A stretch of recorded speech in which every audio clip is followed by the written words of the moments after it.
Nitong linggo, bago ang barangay at sangguniang kabataan elections, naglunsad ang COMELEC ng isang komite kontra vote buying at selling.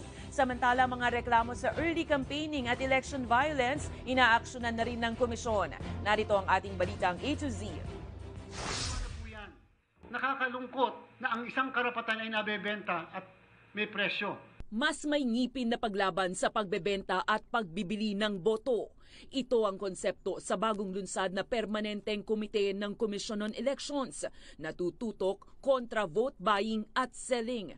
Pangungunahan ito ni COMELEC Commissioner Ernesto Maceda Jr. Real talk lang. Ito ay hayagang pambabastos at pagsasalaula. Gamitin natin yung word ni Chair, pambabalahura. Sa karapatan ng botante, sa proseso ng pagboboto, sa diwa ng demokrasya. Ayon kay COMELEC Chairman Erwin Garcia, sa ilalim ng 35 pahinang COMELEC resolution, mas pinadali na ang pagsusumbong. Kailangan lang ipadala ang screen grab o larawan sa komisyon. Katulad po ng ating nabanggit, hindi kinakailangang formal complaint, hindi kinakailangang under oath. Ibato lang po sa ating pong committee, sila na ang bahalang mag-imbestiga. At the same time, yung mga magko-complaint po na mga nakatanggap mismo, bibigyan po sila ng witness protection. Sa ilalim nito, pinagbabawalan ang pagdadala ng lagpas 500,000 pesos na may election paraphernalia. Gayon din ang pamamahagi ng anumang tulong o ayuda sa mga bahay-bahay. Ayon sa COMELEC, aabot sa 1,226 na report ng vote buying ang natanggap nila noong 2022 elections. Yun ding pang typhoon victims, pinangkampanya.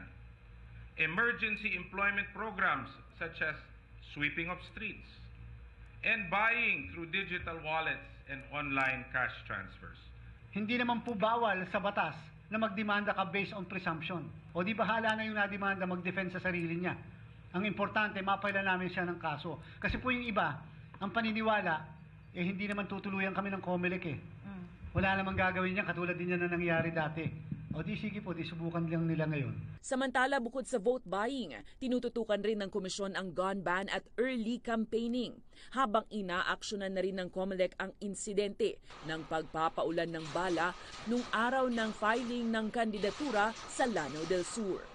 Sa Lanao del Sur, nagpaputok, tinakot ang mga magpapile ng candidacy upang hindi sila mag-file ng kanilang candidacy.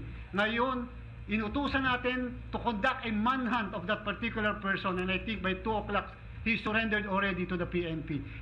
Sa huli, pinapayuhan ng COMELEC ang magkakalaban sa politika na bantayan ang isa't isa at isumbong ang mga paglabag sa kanilang tanggapan o kaya sa COMELEC social media pages.